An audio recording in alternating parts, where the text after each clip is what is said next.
Samantha Williams had built Sterling Communications from a small startup into a multi-million-dollar marketing firm, but success hadn't protected her from the ugly reality of workplace racism. When multiple black employees filed discrimination complaints, she made a decision that would shock the business world. She would go undercover as a low-level employee to see the problems firsthand. What she discovered over 6 months of living as just another worker was a culture of bias so deep and systematic that it made her physically sick. The final insult came when Richard Sterling, the department manager she'd once trusted to lead her team, fired her for being difficult to work with. The same coded language used to eliminate every ambitious black employee who'd come before her. As Sterling delivered his termination speech with barely concealed satisfaction, he couldn't possibly know that he was destroying his own career while speaking to the woman who signed his paychecks. The reckoning that was about to unfold would expose not just one man's prejudice, but an entire system designed to keep talented black professionals from reaching their potential. The 23rd floor of the Sterling Communications building hummed with the usual Friday afternoon energy as employees prepared for the weekend. Through the floor-to-ceiling windows, downtown Chicago sparkled in the late afternoon sun, a view that had once filled Samantha Williams with pride every morning when she'd arrive at her corner office's seat. Now sitting at a cramped desk in the marketing department's bullpen, she felt only a growing sense of disgust at what her company had become. For 6 months, Samantha had been living a lie that was revealing devastating truth. To everyone around her, she was Sam Wilson, a 35-year-old marketing assistant with a state school degree and limited experience. Her expensive suits had been replaced with business-casual outfits from Target. Her confident executive demeanor had been carefully modulated into the deferential posture expected of junior employees. Even her natural hair, which she'd worn proudly in boardrooms across the country, was now straightened and styled to appear more professional, according to the company's unwritten dress code. The transformation had been necessary but painful. When 3 black employees had filed discrimination complaints with HR within a 2-month period, Samantha had realized that the reports reaching her executive suite didn't reflect the reality of working at Sterling Communication. The complaints described a culture of microaggressions, biased performance reviews, and systematic exclusion from advancement opportunities. Problems that seemed impossible in a company she'd built with diversity and inclusion as core values. So she'd done something unprecedented in corporate America. She'd stepped down from her visible role as CEO, installed her longtime friend and business partner David Chen as interim head, and gone undercover to experience her own company through the eyes of a black employee. What she'd discovered had shaken her to her core. On her very first day as Sam Wilson, she'd experienced the casual racism that her executives had either ignored or actively participated in. Richard Sterling, the department manager she'd personally hired 5 years earlier, had looked at her resume with barely concealed skepticism. "State school, I see," he'd said, though her fake credentials showed strong grades and relevant experience. "Well, I'm sure you'll fit in fine here. We believe in giving everyone a chance, regardless of background." The pause before background had been loaded with meaning that made Samantha's stomach turn. This was a man she'd trusted with significant responsibility, someone she'd considered a friend. Now she was seeing him as her employees did, as a gatekeeper who viewed black professionals as charity cases rather than qualified colleagues. The microaggressions had continued throughout her undercover tenure. In meetings, her ideas were ignored until white colleagues repeated them and received credit. She was consistently given the most menial tasks, despite having the strongest marketing background on the team.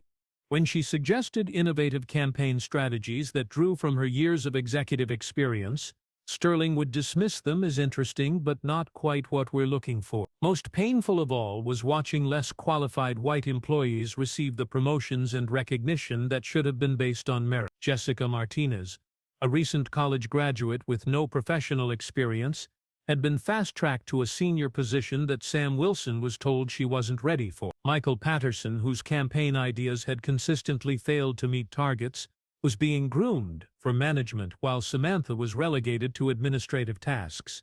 But today was different. Today, Richard Sterling had called her into his office with the kind of serious expression that meant only one thing. As she knocked on his door, Samantha felt a mixture of anticipation and dread. She'd been waiting for this moment, the culmination of her investigation, but she also knew it would be personally devastating to hear her own employee fire her for being too black, too confident, too threatening to the white male power structure he was determined to protect. "Come in, Sam," Sterling said, not bothering to look up from the paperwork on his desk. "Have a seat." The office was familiar to Samantha, though she was seeing it from a very different perspective now. She'd been in this room countless times as CEO, strategizing with Sterling about campaigns and company direction. The motivational posters about teamwork and excellence that lined the walls felt like mockery given what she now knew about how he really operated. Sterling finally looked up, his expression carefully neutral but with an undercurrent of satisfaction that made Samantha's skin crawl. "Sam, I'm going to be direct with you. This isn't working out." There it was, the moment she'd been both expecting and dreading. As Samantha kept her expression carefully composed, playing the role of the confused and concerned employee. "I'm sorry. I don't understand. Has my work been unsatisfactory?" Sterling leaned back in his chair, clearly enjoying his position of power. "It's not about the quality of your work, Sam. It's about fit, cultural fit. You have to understand that Sterling Communications has a very specific culture, and frankly you haven't been adapting well." The words hit Samantha like physical blows. Cultural fit, the most insidious form of workplace discrimination, impossible to prove, but devastating in its impact. She'd heard these exact words used to justify firing every ambitious black employee who'd ever threatened the company's white-dominated hierarchy.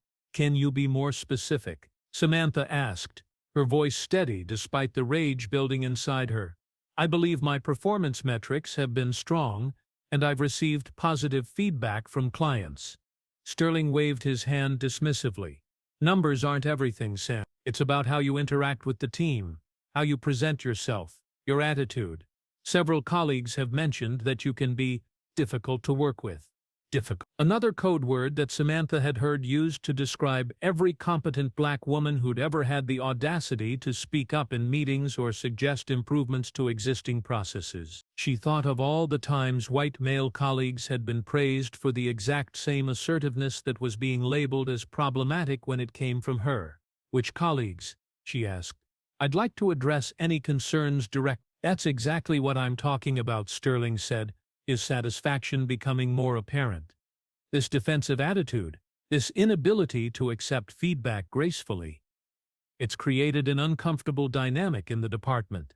Samantha felt the full weight of the moment. Here was a man she'd hired, promoted, and trusted, telling her that she didn't belong in her own company. The irony was so thick she could barely breathe, but she had to maintain her cover just a little longer. "Mr. Sterling, I've worked hard to contribute to this team. I've brought in new clients, improved existing campaigns, and consistently met or exceeded my targets. If there are specific behaviors you'd like me to change, I'm willing to listen." Sterling's expression hardened. "Sam, I'm not here to negotiate with you. I've made my decision. Your last day will be today. HR will handle the details of your severance package." The dismissal was delivered with casual cruelty that took Samantha's breath away. She thought of all the other black employees who'd sat in this same chair, receiving this same speech, walking out with their dignity shattered and their careers derailed. The systematic nature of it was breathtaking in its efficiency.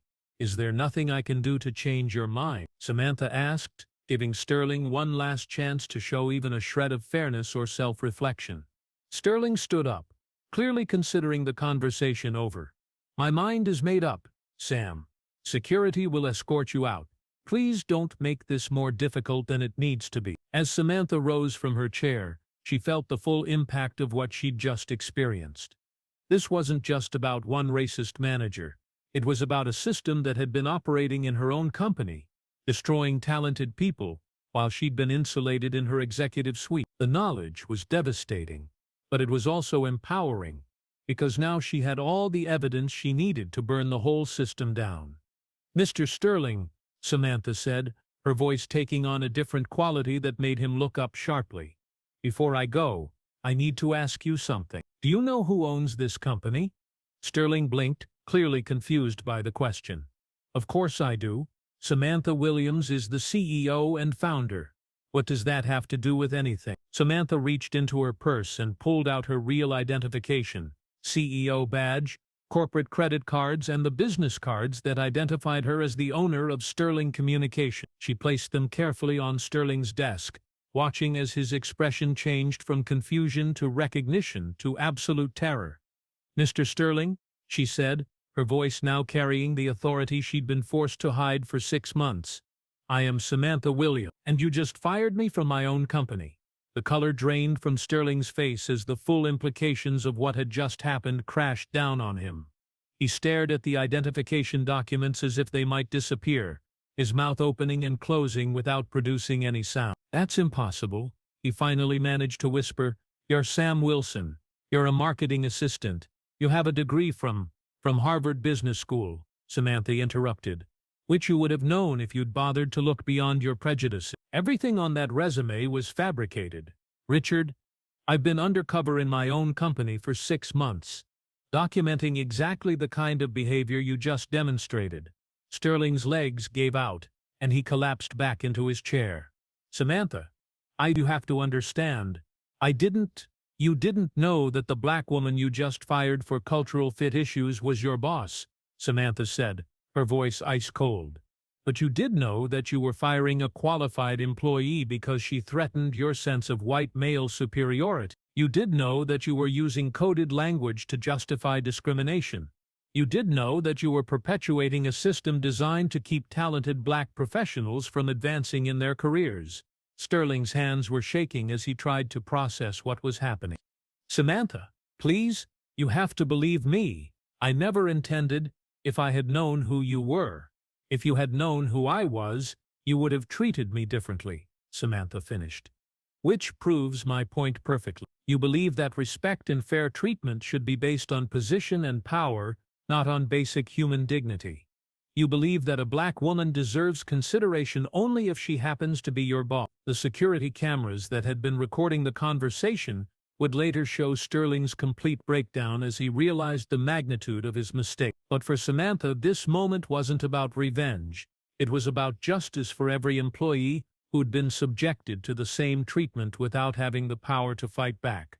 "Richard," she said, using his first name for the first time since the conversation began, "your security will escort you out. Don't make this more difficult than it needs to be." The echo of his own words seemed to hit Sterling like a physical blow. "Samantha, please, I have a family, a mortgage. I can't lose this job. If you give me another chance, I swear I'll do better." Samantha looked at the man who'd just destroyed his own career through bigotry and arrogance. For a moment she felt something almost like pity, but then she thought of all the employees who'd begged him for the same second chance he was now requesting. All the talented people whose careers he'd derailed, all the potential that had been wasted because of his prejudice. "How many chances did you give the black employees you fired over the years?" she asked quietly. "How many times did you listen when they tried to explain their value to the company? How many second chances did Marcus Thompson get when you fired him for attitude problem? How about Kenya Williams when you terminated her for not being a team player?" Sterling's face went white as Samantha rattled off the names of employees he'd fired over the past 5 years. She'd done her homework during her undercover investigation, tracking down every black employee who'd been terminated under his leadership and documenting the patterns of discrimination that had led to their dismissals.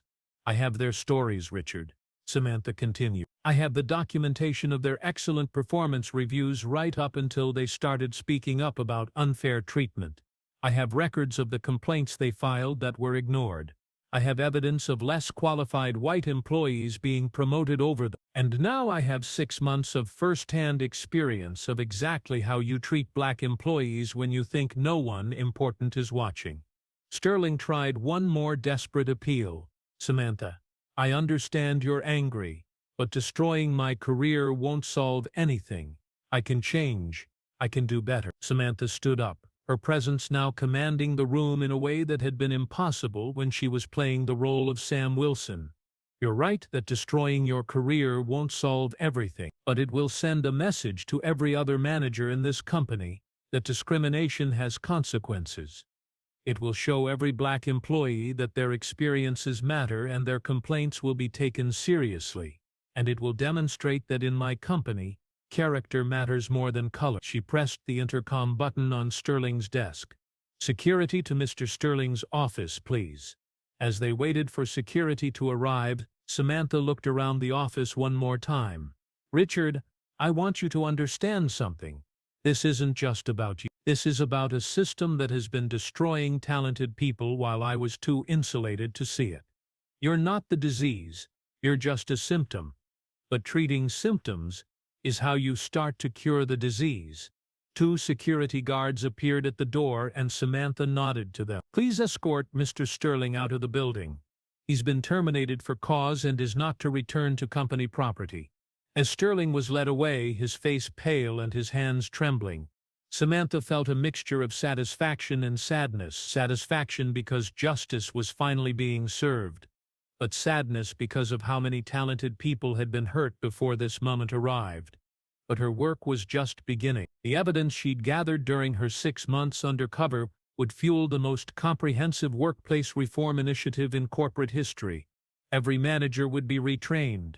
Every policy would be reviewed. Every Black employee who'd been wrongfully terminated would be contacted and offered both compensation and the opportunity to return. More importantly, the story of what happened at Sterling Communications would spread throughout the business world, serving as a warning to other executives who thought they could hide behind coded language and plausible deniability. The message would be clear: discrimination has consequences, and those consequences could come from the last person you'd expect. 3 weeks later, Samantha stood in the same conference room where she'd once sat as Sam Wilson, watching white colleagues take credit for her idea. But now she was addressing the entire company as CEO, announcing the most sweeping workplace reform initiative in the industry. For the past 6 months, she told the assembled employees, I've been living among you as Sam Wilson, a marketing assistant. What I discovered was that Sterling Communications had betrayed its founding values and created a hostile environment for Black employees. The room was silent as employees processed the implications of what she was saying. Some looked shocked, others embarrassed, and a few appeared relieved that their experiences were finally being acknowledged. Effective immediately, Samantha continued, we're implementing new policies to ensure that every employee is treated with respect and given equal opportunities for advancement. We're also establishing an independent review board to investigate all past terminations and promotion decisions for evidence of bias. She paused, looking directly at the employees who'd worked alongside her without knowing her true identity. To those of you who treated Sam Wilson with kindness and respect, thank you. Your character showed even when you thought no one important was watching. To those of you who participated in discrimination or remained silent when you witnessed it, this is your opportunity to do better. The transformation at Sterling Communications became a case study in business schools across the country.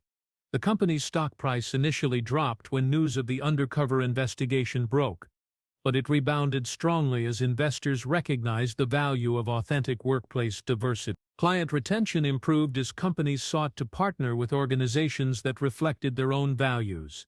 Most importantly, employee satisfaction scores reached record highs as talented people of all backgrounds finally felt valued and heard. Marcus Thompson, one of the Black employees who'd been wrongfully terminated under Sterling's leadership, returned to the company as the new VP of Marketing. Samantha Williams became the Director of Human Resources, tasked with ensuring that the discriminatory practices of the past would never return.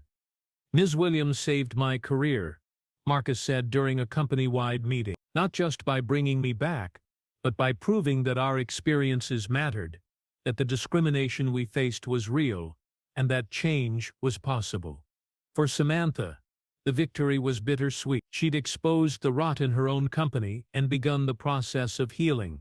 But she couldn't undo the damage that had been done to talented people whose careers had been derailed by prejudice. She could only ensure that Sterling Communications would never again be a place where someone's skin color determined their potential. The lesson was clear and powerful.